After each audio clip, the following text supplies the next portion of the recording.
Hi, everybody. Nice, intimate crowd here. I can actually answer truthfully questions. It'll be great. And Rooker's not here, even better. Hi, everybody. It's nice to be here. Thanks for coming out. This is sort of a weird time to come to a Q&A later in the day on Friday.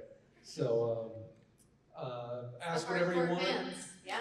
And you can line up now. If I don't want to answer, I'll say I don't want to answer that. But feel free.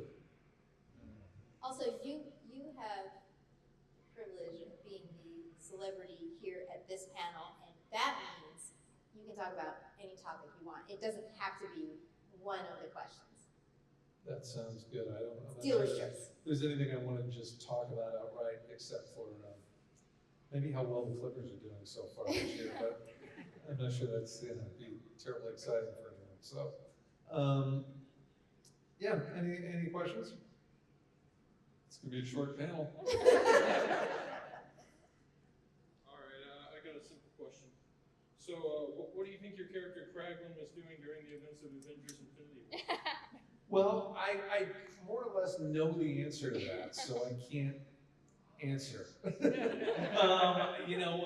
think that, well, I can't say anything about the next Avengers movie. I've worked on it a great deal as Rocket.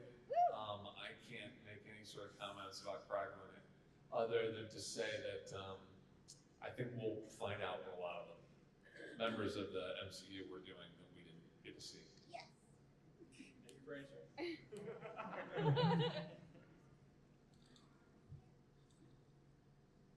Hi, my question actually is, I know you were on Gilmore Girls all 7 seasons. Huge fan, by the way. Thank you.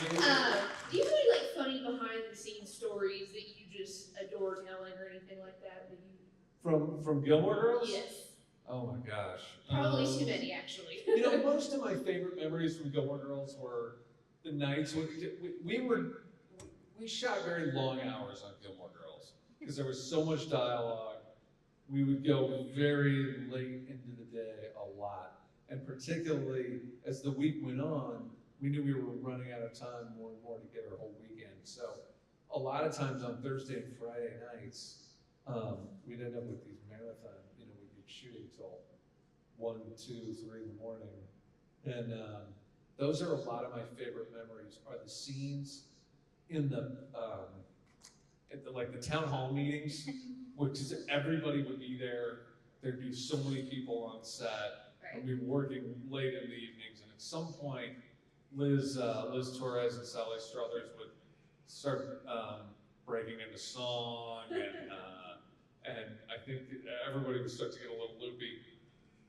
And those are kind of my favorite moments from that set. But that set was notable for not having a lot of we didn't have a lot of time to mess around.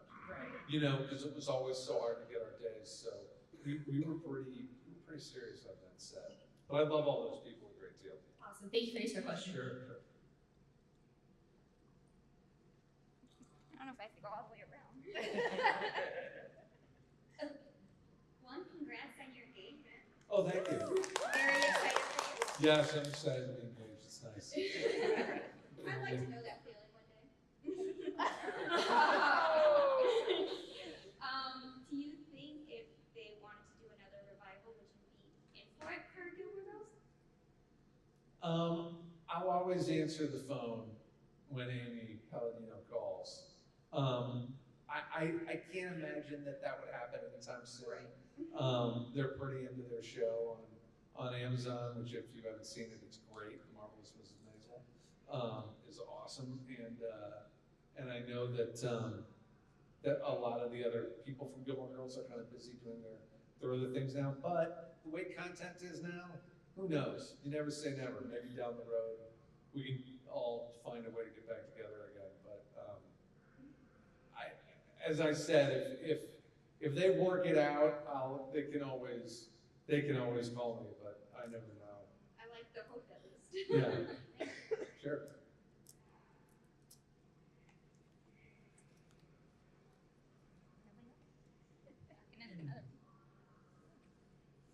So before doing Guardians of the Galaxy, did you read the comics, or was that something you were big into, or is that just something you kind of fell into?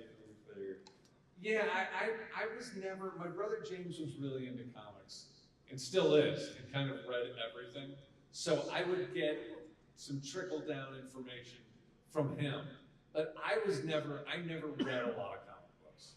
I appreciate them, okay, a few here and there, a few of the more famous titles, but I was not really a comic book guy. So I came into Guardians definitely with a clean slate of what I was expecting, which in some ways I think for Guardians was good because we didn't draw a whole lot from the comic books. There was some overlap of some certain things, but for the most part, we were kind of forging a new path for the Guardians, I think, in the movies.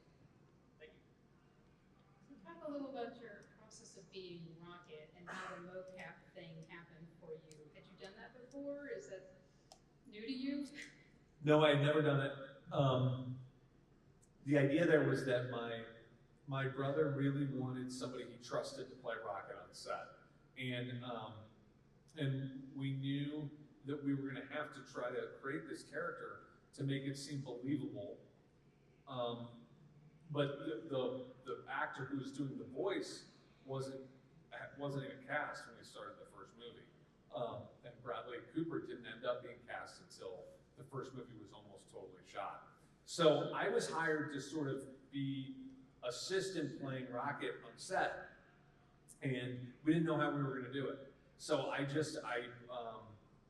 did the first table read, and I read as Rocket, and then when we did our first rehearsal, I actually just got down on my hands and knees basically, and got my face to where Rocket's face would be, and started playing the scenes like that.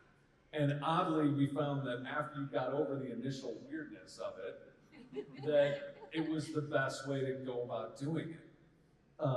And the other thing we found was that, so we'd have these dailies of me in there, and it was really helpful for the other actors, because they wouldn't be looking at a blank space or at a tennis ball or on a stick or something like that.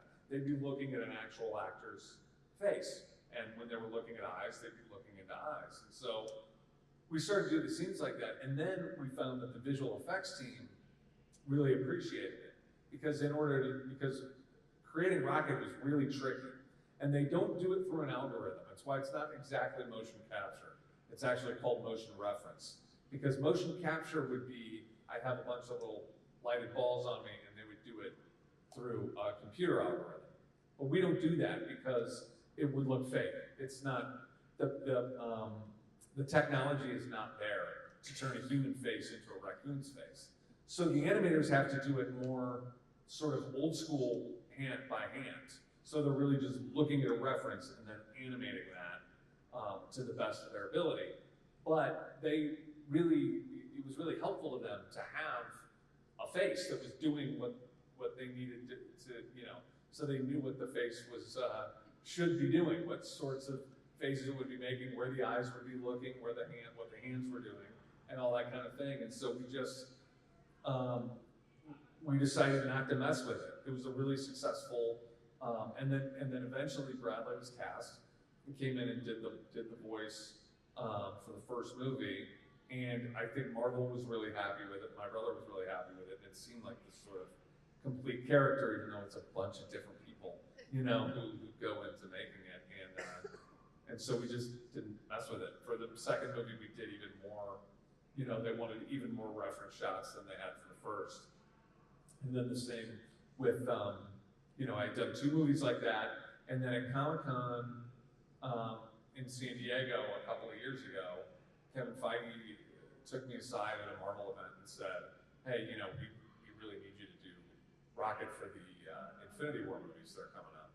And we'd love you to do it. And I was like, oh, okay, wow. I was kind of surprised by it. But then I ended up doing it for both, and Rocket has a lot of fun things to do in the next Avengers movie as well. So it's sort of been this job that I never would have guessed that I would have fallen in. It's funny, Gilmore Girls is the same way. But it's sort of this job that I never would have guessed my career was going in that direction. And now I've done 4 movies as Rocket. So it's been a long, strange trip. There's nobody behind me, so I'm just going to keep asking. Sure.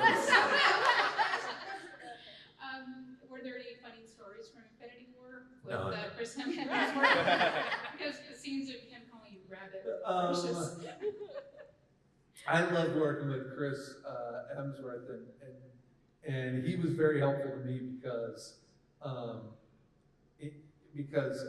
think when he first heard that he had a bunch of scenes with Rocket, he didn't want to do it. From what I understand, at first he's like, I don't know, man, I don't know what they're doing. You know, it's over the tennis ball, and it's like, oh no, you got a guy who actually does it on set.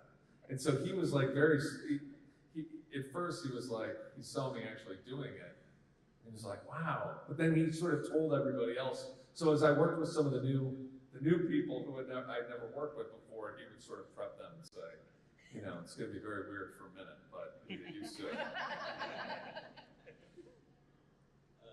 Do you think that Yondu's sacrifice in Volume 2 was worth it, considering that he sacrificed himself to save Quill, and the next movie Quill made a decision that cost him the lives of half the universe?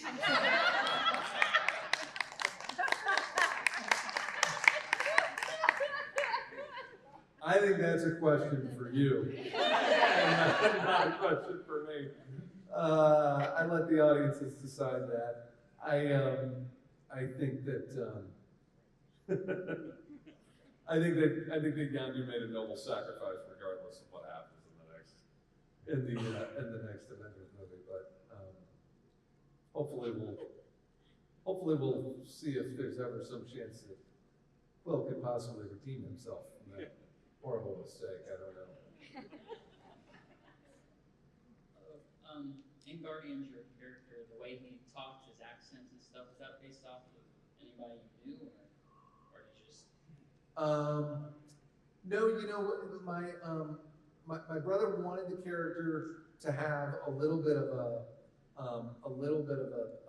you know, a southern or a country dialect a little bit, because Rooker does, and he wanted it to be sort of consistent with Michael's character, and so I did something I've done many times, which is I just sort of listened to some dialect tapes of you know, I've been doing it for a long time. So I listened to like some Tennessee tapes and just try to get that. And I grew up in Missouri, so it's somewhere in me anyway, I think, and just try to sort of start talking with that in my brain. He's not from Kentucky. That character. You know, it's very close, I would say. I would say it's very close, and if you'd like to imagine that Craig was from Kentucky, you're welcome to do so. Although he's actually from Xandar, so I don't know why they have there must be a section of Xandar where they have something approaching a Kentucky dialect, so. It's right on the border. Yeah. Did you ever accidentally do that accent when you were doing Rocket?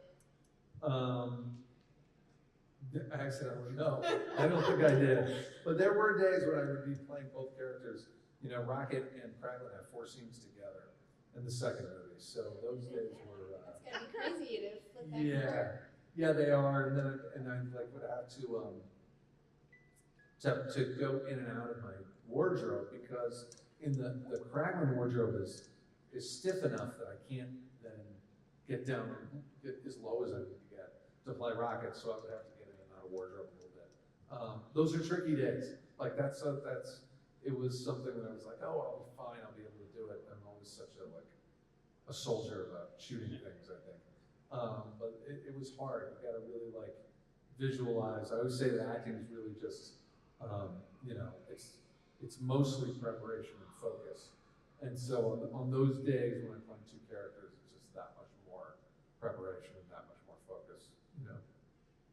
It's really crazy. So what kinds of things did you wear as Rocket? Because I would think that it would get very uncomfortable being on the floor for a long time. Yeah, I love my Rocket. My Rocket outfit is really just a gray tracksuit. Yeah. In the first movie, you'll see some still frames of me wearing like the blue or the green, you know, onesie basically. But fortunately, I graduated from that, and in the second movie and then in the 2 subsequent Avengers movies, I'm just wearing a comfortable tracksuit. that the wardrobe people were very kind to knit a little rocket patch. I stole one set of those. Going back to your Gilmore Girls, I thank my wife for introducing me to it. I've never seen it until she made me watch it, and I just always was found myself just laughing so much because the writing was just so funny. The episode where you are doing the living art and you're playing Jesus Christ in the Last Supper was particularly funny for me. I'm the son of a preacher, so I split my ribs. I hope you didn't find it overly No. sacrilegious. Question though is just every town, every small town, I'm from small towns too, has a Kirk-like character person in them. Was there ever a person that you thought back as you're playing Kirk, wow, this makes me think of Mr. So-and-so, who would be doing some unusual thing? Well, are you the Kirk-like character in your town? Not that I know of. Yeah, you know what's funny is I would say that more than real people, I tend to borrow things from other actors, you know, more than anything. Like there's some old time actors, definitely Buster Keaton, an old comic actor named Eddie Bracken, who I tend to steal things from them more than I do from real life. But I don't know where that character, like it seems so obvious from the page, but I don't know really where he came from. And I think it's just, he's definitely a singular sort of character. He's like a man-child, you know. He's like a grown-up who thinks the way that like an 11-year-old thinks. But that was never expressed. We never talked about that out loud. It's just Amy wrote the words and then I performed them the way that seemed right, and somewhere we ended up creating this bizarre character that people enjoy. Thank you so much. Sure. I was going to ask, they always say there's nothing new under the sun and everything, but I look back in recent cinematic history, and there really hasn't been, from my recollection, just a group of movies that have worked in tandem as much as the Marvel movies have in recent years. And I just want to say, compared to your other acting, your other jobs, is it different to be in something that is so large, so involved in so many movies that all just interconnect with each other? Is it just kind of different about the job? Yeah, well, what's the thing that's unique about it is the idea that it's almost like being part of in some ways it's almost more like being part of a TV series than a series of movies, because you have this open-ended history. You know, I remember when I first started acting professionally in the late 90s, I kind of, I always knew I'd go where the work is. But there was something a little more enticing to me about TV, because I like the idea of playing a character whose history was open-ended, who would grow as the material grew. And then I was able to do that for a lot of years. And so then it was interesting to then be a part of a film franchise where, oh, my character's not gone forever. I always sort of thought that if I did movies, you go from one movie to the next and play all these different characters. And now it's like almost everything is a franchise, almost all, I heard my brother say recently that now the IP is the movie stars. The IP being the intellectual property is the star in the way that the actors used to be the stars, in the older days of Hollywood. So I think that, I don't know that Marvel really revolutionized that, but I think they really did. They have been at least performing that at about as well as it could be done, in the last decade. And I think that it wasn't a brand new template, but man, they've really maxed out what you can do with it. And I think that more, you'll see more worlds like that. I don't think it'll remain so unique. I would guess in another 2 decades, you would still have these handfuls of different story worlds, that are out there that people can create different stories for each one, Oh, so, thank you. Yeah. Did you ever meet the late great Stan Lee either on set or elsewhere? I did. I knew Stan a little bit, and I actually roasted him on stage at the Marvelous Nerd Year's Eve in Dallas, which is a year ago, about a year, almost 2 years ago over New Year's. And I also met Stan on set a couple of times. And my brother James knew Stan pretty well from his years of working with him. So we had a lot of mutual friends. You know, I didn't know him as well as many other people who wrote great things about him, but I can say that everything that I knew about him was consistent with all the great things you've heard about him from everybody. He was a truly a generous, he's a generous guy and a generous spirited guy who really, I think, wanted to give as much to his fans as he possibly could. And that's something to really strive for and to celebrate.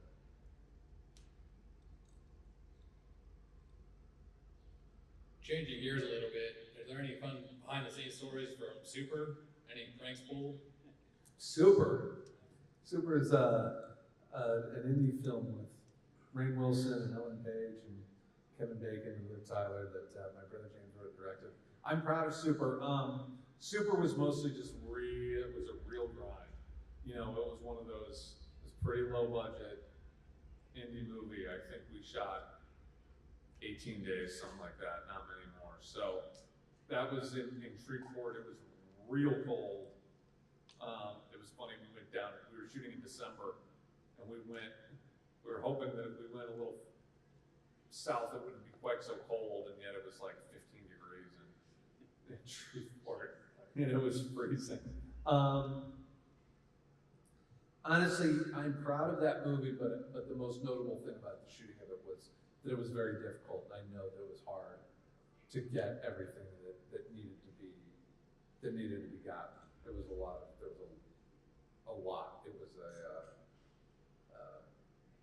It was it was one of those fun, hard indie shoots. That's how it is with those movies. Thank you. Sure.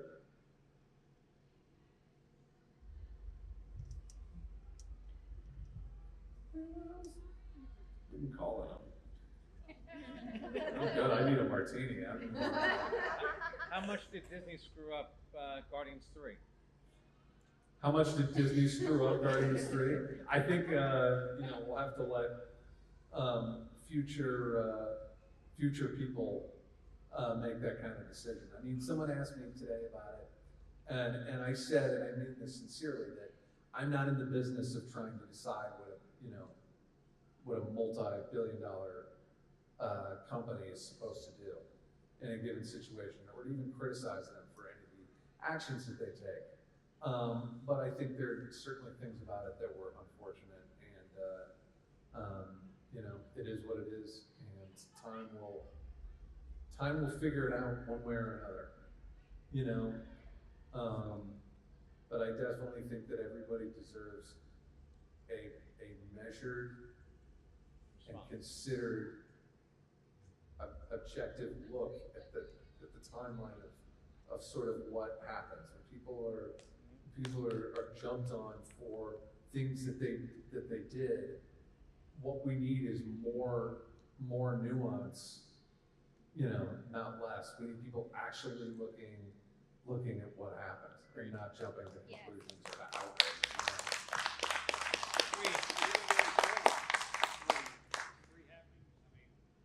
Is Guardians 3 even happening? There's no word on that right now. I believe that there's every intention to use my brother's script. It doesn't mean they are, it just means I haven't heard otherwise. The movie, is certainly on hold for a little bit, but I don't know for how long, and I'm hopeful that, for the sake of the fans, I'm hopeful that it's gonna get made here, at some point. Hopefully they'll use James's taste in music. Yeah. Will the actors actually want us to film it though? Ask me that question again in 6 months. And speaking of Disney, so I hear that at Disneyland there's a Guardians of the Galaxy ride. Have you been on this, or Yes. are you in it? Or Yeah, both? well, I worked on it because they needed it, just like in the movies, they needed a rocket when we shot that portion of the day. Yeah, the old Tower of Terror ride became Guardians of the Galaxy Breakout, and it's really fun. I actually wasn't there when we shot I was working on Avengers when they had the opening of the ride, so I wasn't there for opening day, but I got there like a week or two later. It's fun. You should go on it. I was there opening day. Oh, were you? It's She fun, don't, right? she don't do Yeah, what do you think? coasters, and we got her. I did it one time. I loved it. It is fun, hold on to your phone. You have any idea if, or can you say if James Gunn wants to try to get you and Michael Rooker in Suicide Squad 2? I have no knowledge of that one way or the other.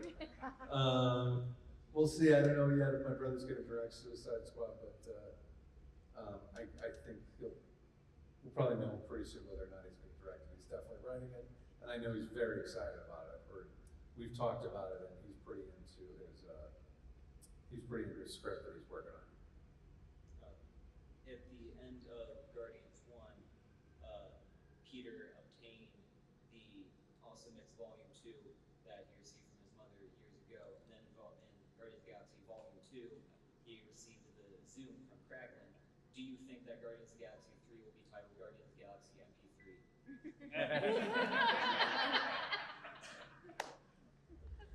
That's a pretty good idea, man. I like this guy's questions. I don't think it will be, unfortunately. That's pretty good. You talked about it with Gilmore Girls being a hard day, a lot of long days. With Guardians, one of the best things that I've loved about it is how fun the movies are, especially like even in the comics and in the movies. From being on screen with all those, all the great actors that are part of that, was that also a really fun thing to shoot, or was that also? I mean, just from like watching the movies, it was great. So I was just curious how that actually felt when you guys were shooting everything.